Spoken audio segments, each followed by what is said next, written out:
Avery, whose show is this?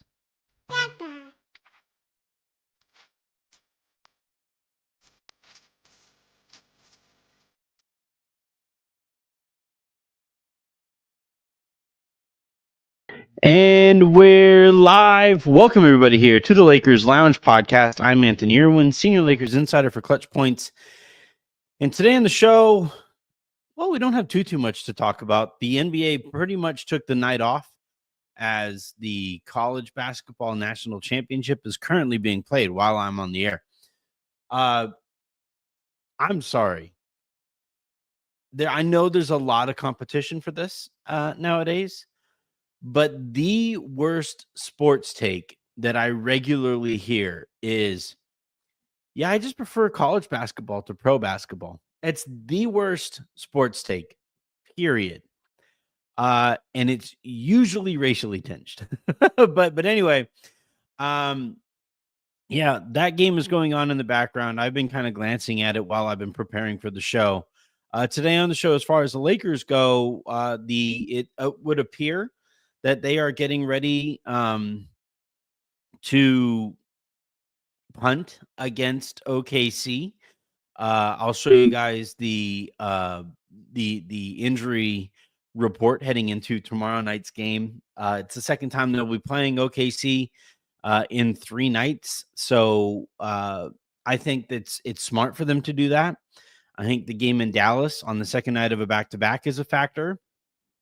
I think they already picked up the split, which is, I think, the biggest factor. And then also, I think there's some gamesmanship going on there, as I think it's, altogether possible that these two teams will see each other again a little bit later in the postseason. So we'll talk about that.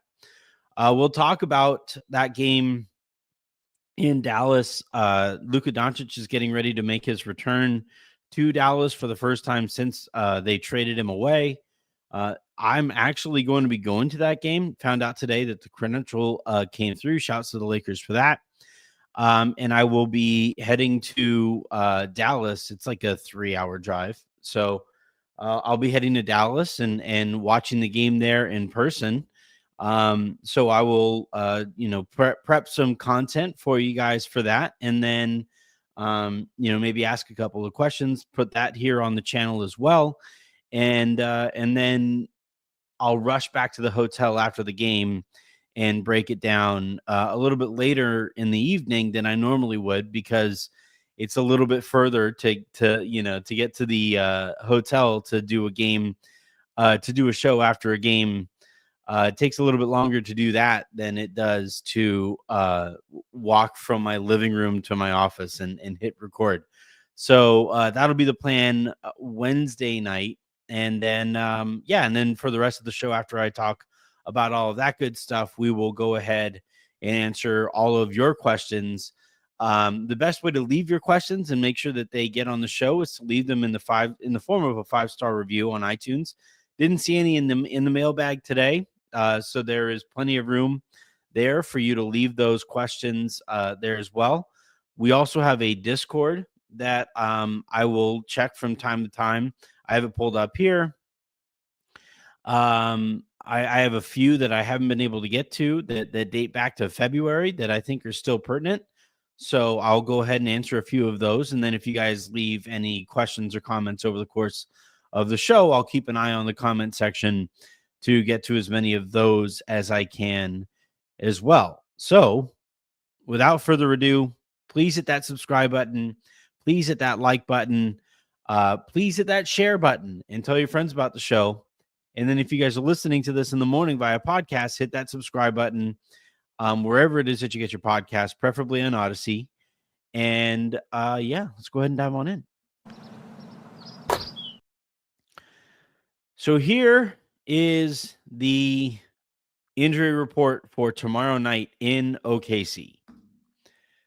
Luka Doncic is out with a right groin strain. Dorian Finney-Smith is questionable. Sorry. Dorian Finney-Smith with a left ankle bruise. He is questionable. LeBron is questionable with his groin strain. funny that Luka and LeBron are combining for a full groin strain. Bronny James is considered questionable with an illness. He was out for the Lakers. No, he wasn't. He played. He scored as many points against the Oklahoma City Thunder as Steph scored against the Houston Rockets. Austin Reeves is considered questionable with a right ankle sprain.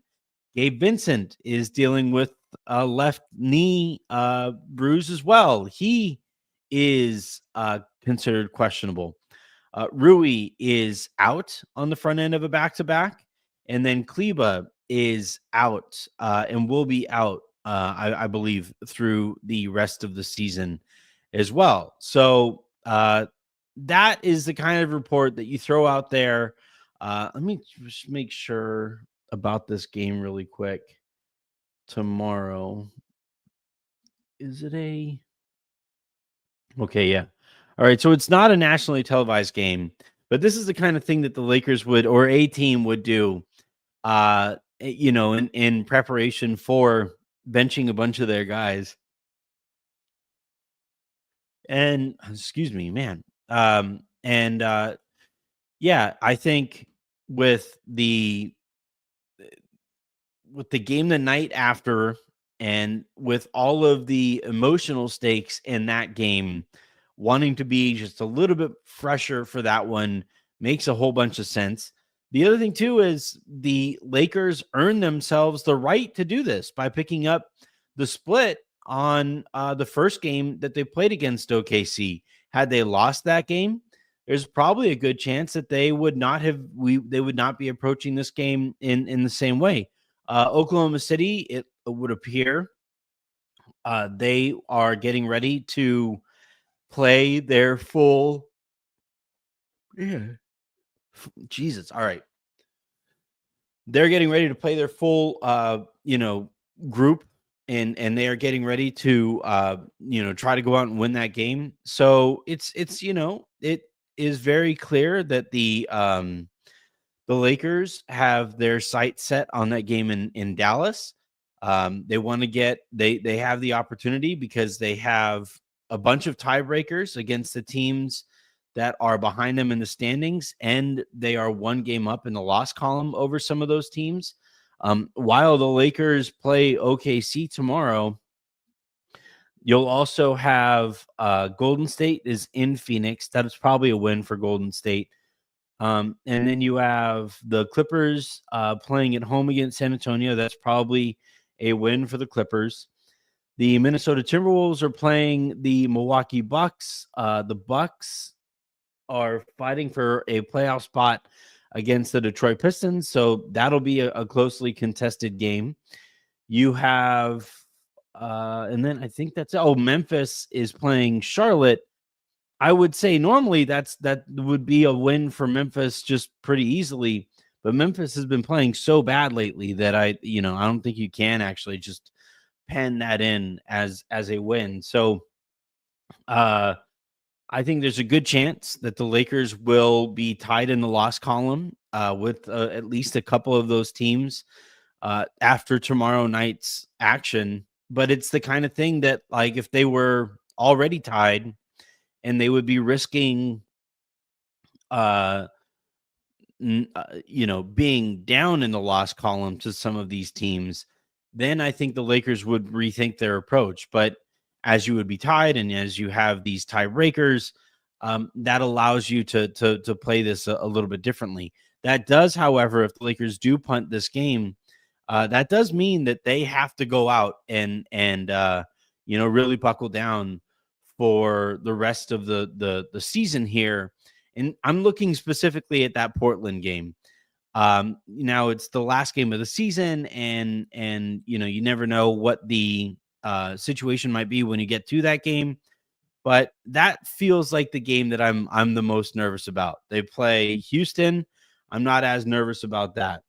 I'm looking at their schedule again, the Lakers schedule, and to wrap things up here, you have OKC tomorrow, Dallas the next night, Houston on Friday, and then on Sunday the 13th, you have Portland.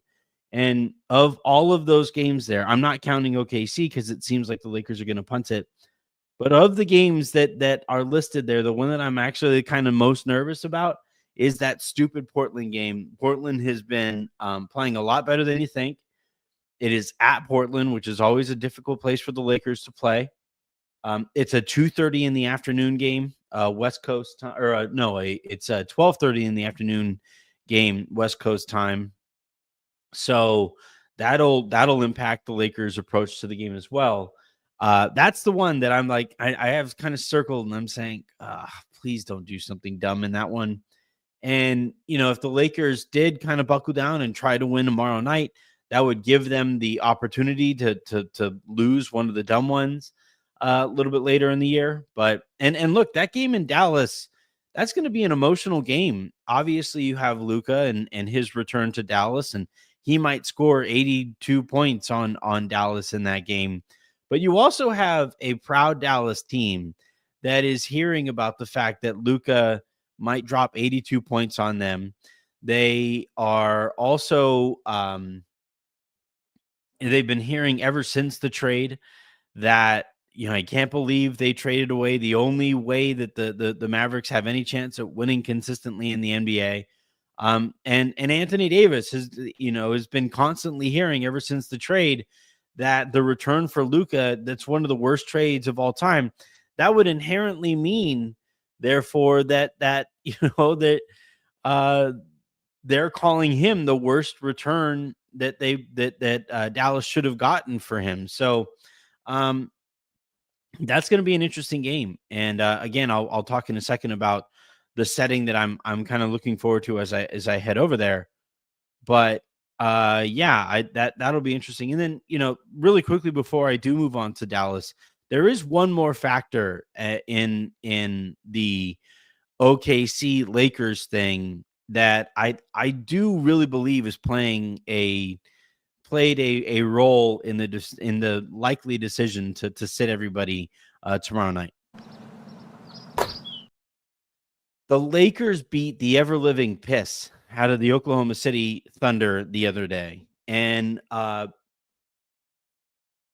last thing that they would want to do is play their main guys and have OKC figure out anything at all against their main guys as you get ready to go into a postseason where they are probably the likeliest team that the Lakers would play at some point down the road, because it seems likely that OKC is going to win a couple of series.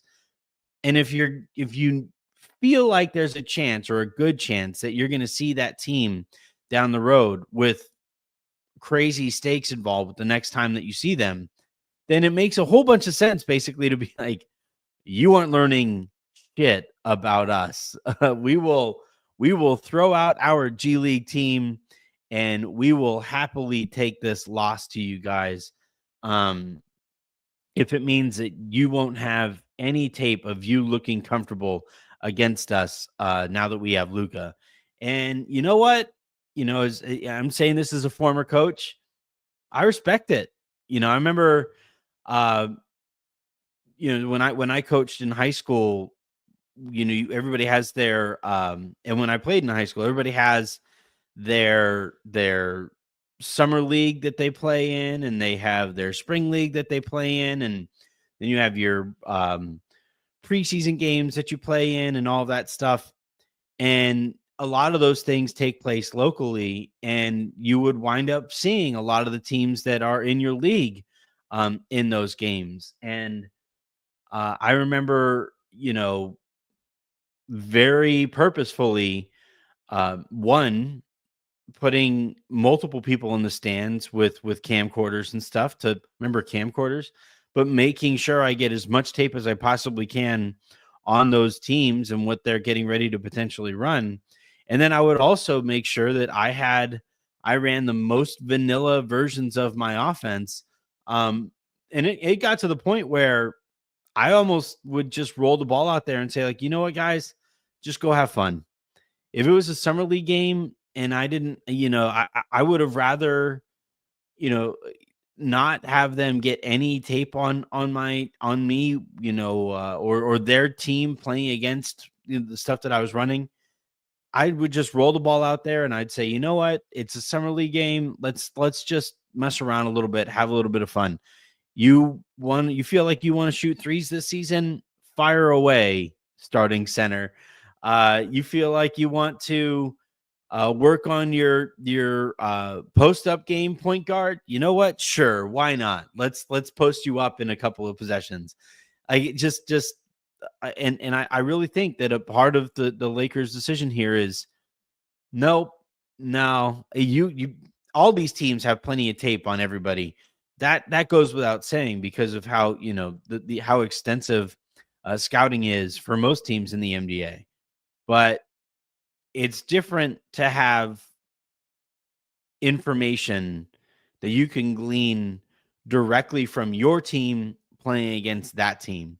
And if the Thunder ran anything that they had any kind of success with against the Lakers, or if they did anything defensively that really changed what the Lakers are able to do to them, that is, I wouldn't say an advantage, but that is a bit of a momentum swing as you get ready for the postseason. So yeah, I on top of resting for the Dallas game, on top of just generally getting and staying healthy for over the course of the final week or so of the season, on top of all of that stuff, I don't want the Thunder to feel at all comfortable going into the postseason.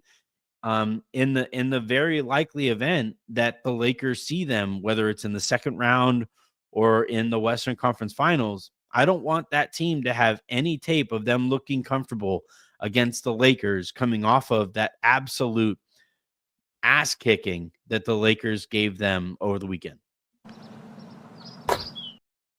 All right, moving on. Like I said earlier, I'm going to be hopping into the car, driving down to Dallas and checking out the scene there in Dallas as Luka makes his return. And I'm really kind of curious how the Lakers handle this as a moment. And I'm talking about the players and their support of Luka in a very emotional setting.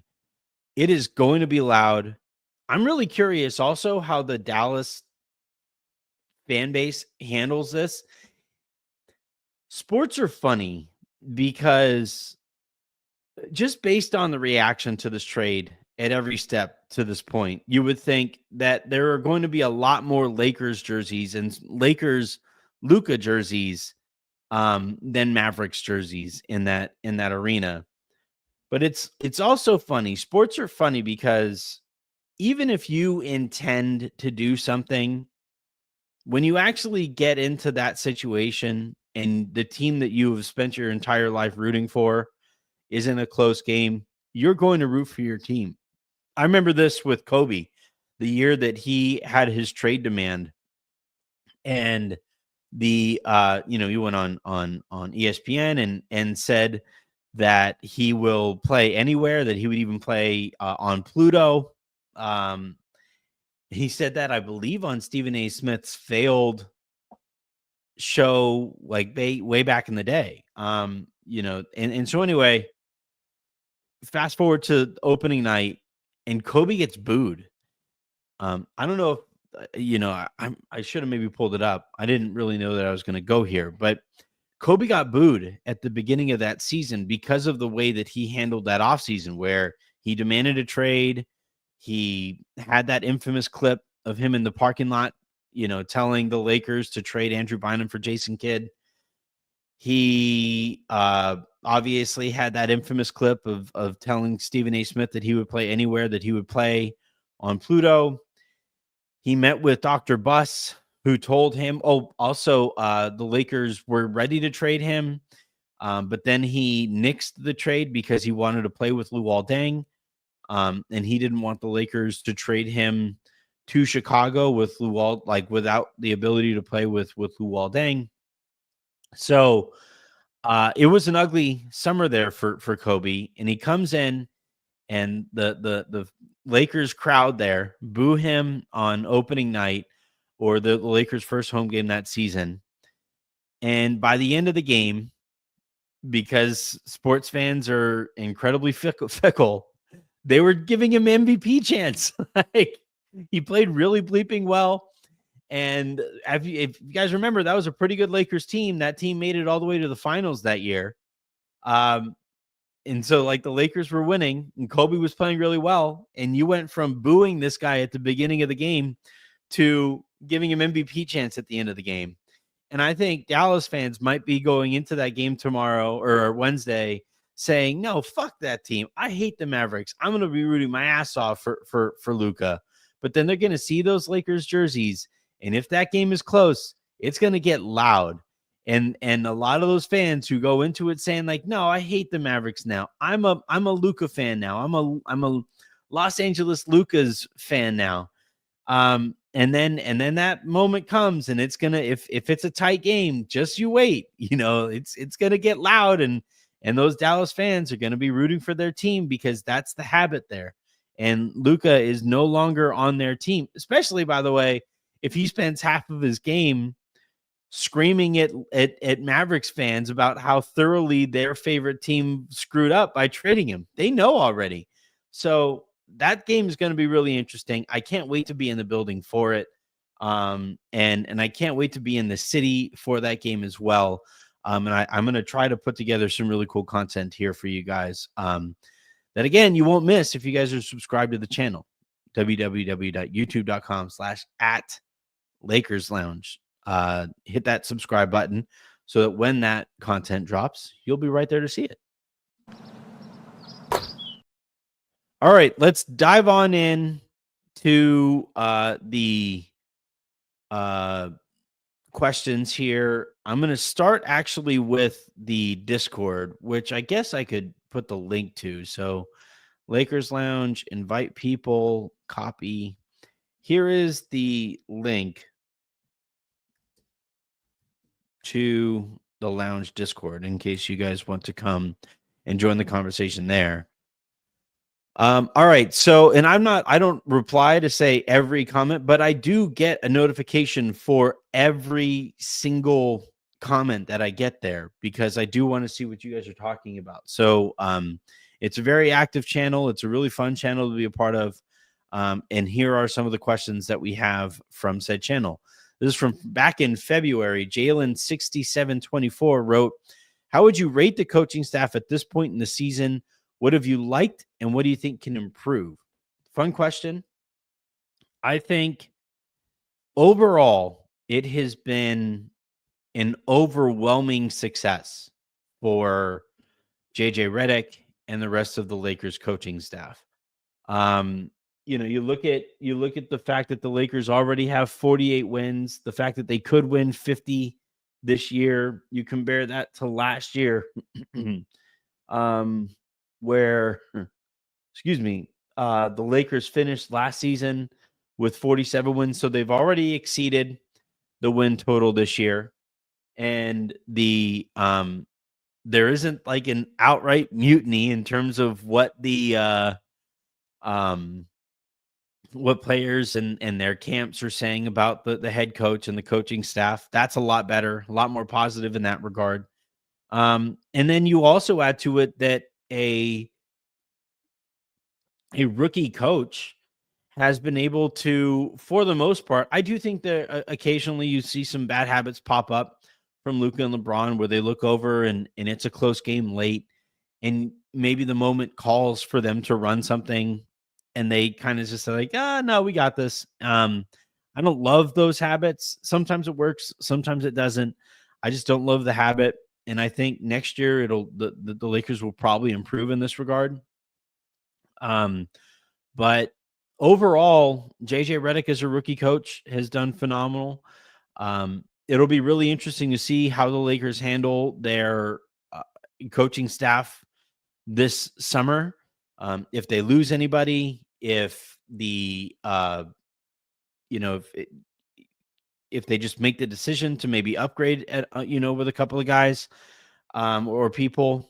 And yeah, it's going to be interesting to see how that goes. But I would say overall, the Lakers coaching staff has been an overwhelming success. Couple of hiccups here and there, but that's what you would probably anticipate anyway. But the notion that a rookie coach would handle the kind of wild season that the Lakers have had, both from a basketball standpoint, but also from a personnel standpoint, as that has shifted. It's a completely different team now. The adjustments made leading up to the Luka trade, right, where you started the year with D'Angelo Russell starting, and then you realized fairly quickly that, nope, actually the team would be better off if he was coming off of the bench. That, leaning further and further and further into wing ball. And then, trading D'Angelo Russell, who started the year as your starting either point or combo guard, whatever you want to call it, trading him for Dorian Finney-Smith and leaning into wing ball, and then trading your all-world center and anchor of your defense for Luka and building an offense on the fly with Luka and LeBron and Austin. I think the coaching staff deserves some credit for the steps forward that you've seen from Austin and from Jackson and Gabe.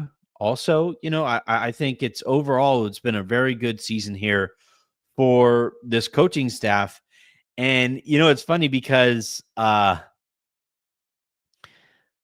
saying all of that, if they get pantsed in a series in the first round, we're going to feel completely different about this coaching staff here moving forward. So I would say to this point and in the regular season, it's been a very successful campaign for JJ Redick and the rest of his coaching staff.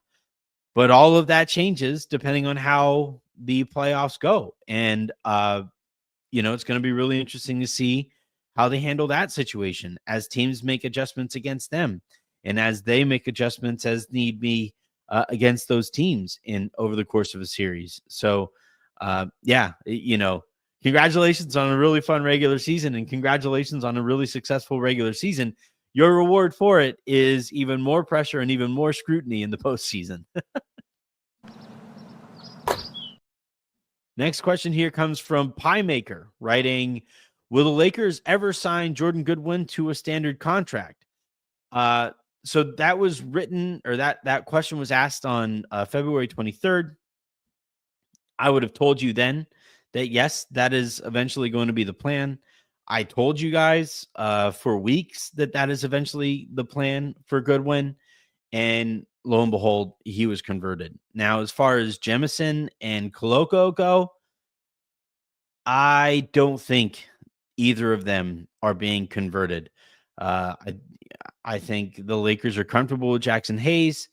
I think they are aware of the fact that whoever they convert would probably not play. They really like what Markieff Morris brings as a voice in the locker room, so they would have to make a choice between those two guys. They like Shake Milton's contract heading into the offseason, as Eric Pincus and I talked about on that episode a little while back. So maybe they waive Alex Len to convert one of Koloko or Jemison. But I don't. What I hear about that situation is all over the place, and that would indicate to me that they probably aren't convinced enough to make that decision, given how many different opinions they have on that situation throughout the organization. There are people who really believe in one of those two guys, or maybe both of those two guys. There are people who are like, it doesn't really matter whether or not we convert them because neither of those guys are going to play. There are people who are saying just flat out, it's not enough of an upgrade from Len to either of those guys. There's a lot going on, and I don't think the Lakers are going to spend the extra money on converting either or both of those guys, given that it doesn't seem likely that either will play in a postseason setting. The Lakers would go small much faster than they would play either Christian Koloko or Trey Jemison. Whereas you compare that to Jordan Goodwin, who has been a part of the rotation now for weeks, that was a very easy decision for them to make. Next question here comes from ZTR01215, writing, Hey, Anthony, do you think we'll ever see Luka LeBron pick and roll with LeBron as a screener so he can hit shooters and cutters in the short roll? Or do you envision it being an easy switch since Luka and LeBron get guarded by similar archetype players? I believe I've answered this one before, but you know what? I'll answer it again. We've started to see it. And even when teams switch, like when you switch, there's still a window for you to be able to slip that pass in there between the crack of defenders and the screen that allows LeBron the ball already downhill going against a rotating team. Because just think of it like this. If I'm setting a screen and I'm bringing my guy over here, right? Say that the ball handler is coming from over here.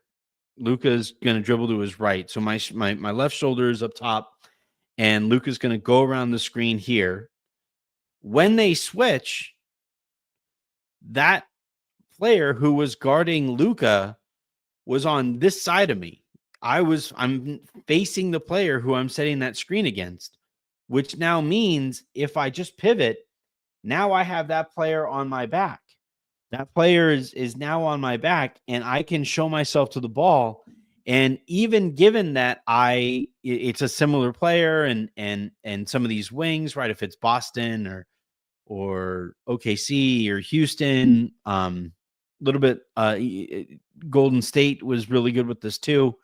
But when you get that ball to LeBron and he has a player already on his back who he can just keep in jail and now goes into the paint with a player on his back and a player behind him, another player behind him guarding Luka, well, then that's still an advantage, even if it's a lesser one than it would be if the team didn't switch and you threw that pocket pass and now you just have LeBron in the short roll with two players completely behind him and only three players to deal with him and three other offensive options.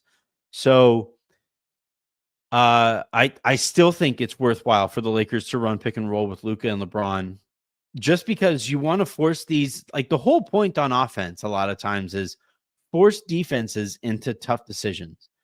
And in this case, the tough decision, even if it's a natural one, is okay, we got to switch. But now that means that player who is, was guarding Luka and is now guarding LeBron, that guy needs to work his ass off to get back into the play. And LeBron is so big and so strong and his shoulders are so broad that good luck getting out of jail when LeBron wants to keep you in jail going towards the basket. So, yeah, we've seen it. We've seen it work.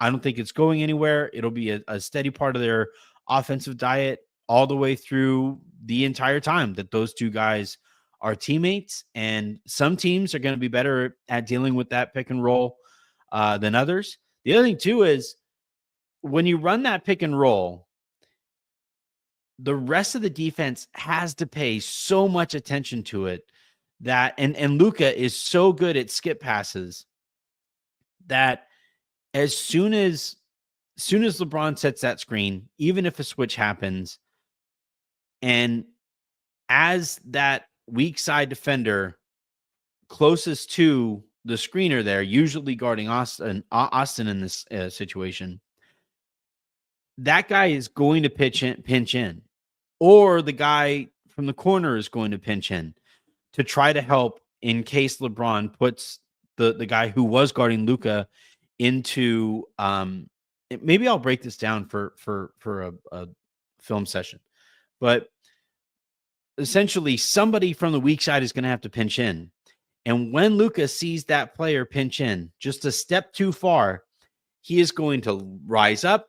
He's going to throw a 95-mile-an-hour skip pass to whoever he thinks is, gives the Lakers the biggest advantage. Normally it's Austin. And now you have Austin either with enough space to catch and shoot from three-point range or operating as a swing player. So he can now make a quick decision to either hit the corner shooter or attack a closeout and then hit the corner shooter, or attack a closeout and get all the way to the rim.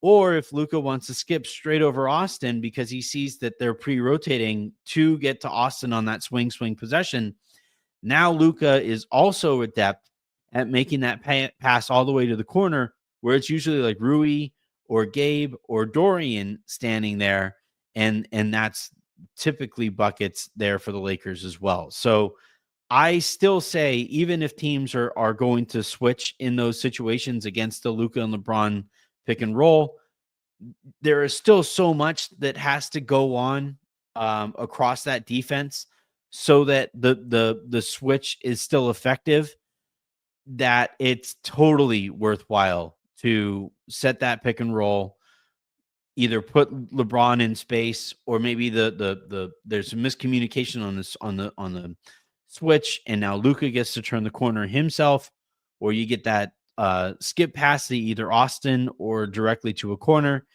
for an open shooter there. I just think it's always worthwhile to put it's always, to me, going to be more worthwhile to have LeBron come up and set that screen than it is to just match up Hunt for 48 straight minutes. That should be a really steady part of your diet over the course of the first 43 or so minutes of a basketball game. And then in the final 5 or so minutes, if you want to match up Hunt, if you want to bring the center out into space where the air gets thin and take advantage of the centers, then perfectly fine then too. Or if you want to diversify over the course of the game, that's also fine with me too. But yeah, there should never be a game that goes by where at no point did LeBron set a screen for Luka. That should never, ever, ever happen. All right, that was some heavy X's and O's stuff. That shit's fun. Like, me talking about that stuff is so, like, I just love basketball and the chess game that it becomes. ZTR also asks, can we get Raj to ask Bronny if him or his siblings send LeBron the TikTok memes of LeBron's and the song and stuff like that? Raj doesn't really get to talk to Bronny anymore because the G League season has ended. But LeBron was asked about them and gave a pretty funny answer. So it was all worthwhile. I think generally, just to kind of offer you guys up a summary of LeBron's thoughts on all of those songs. Here's a pretty succinct summary of how he feels about them. What the fuck?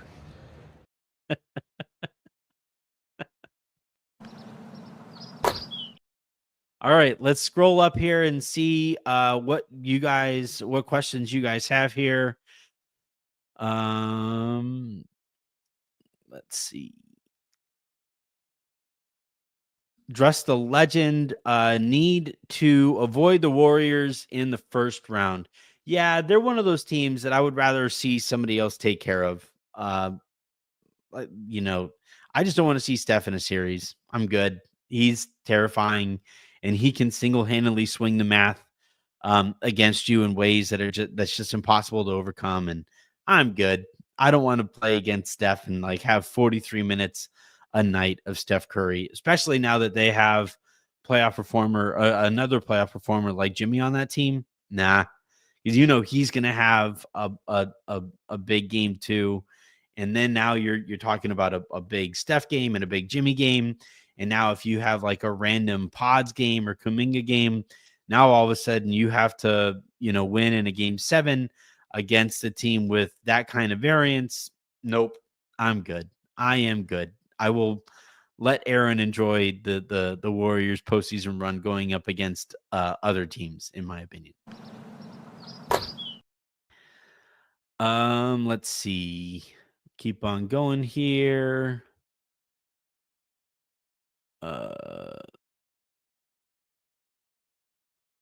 Yeah, all right. Oh, Veggie Man asks a good question, a good follow-up. Is OKC going to send their G League team too? It doesn't look like it. I looked at their injury report, and it appears that they are going to be mostly healthy for that game, OKC. Which, all the more reason, in my opinion, to not play anybody. Like, it's just, I'm good. Especially also, they're a physical team. They love to get up into your jersey. You get the wrong guy turning an ankle with, only a couple games left before the regular season ends, and now you're worried about that in the postseason. Just rest up, get healthy, stay healthy. And all the Lakers need to do is win one game to avoid the play-in. And I think given the games ahead of them, that should be doable even while you punt this one.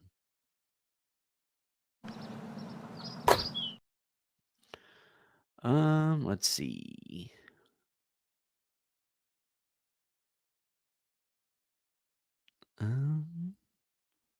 All right. I think that's going to do it.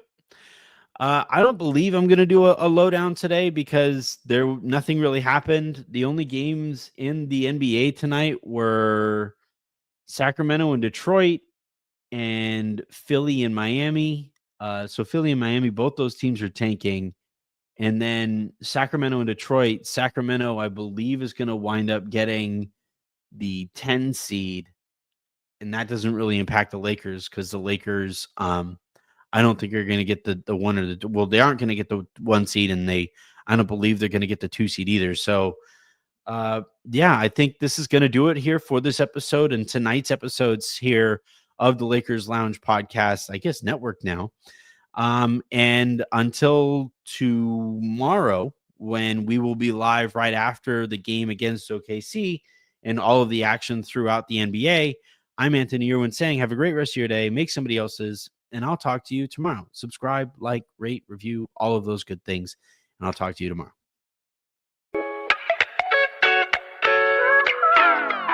Bye, everyone.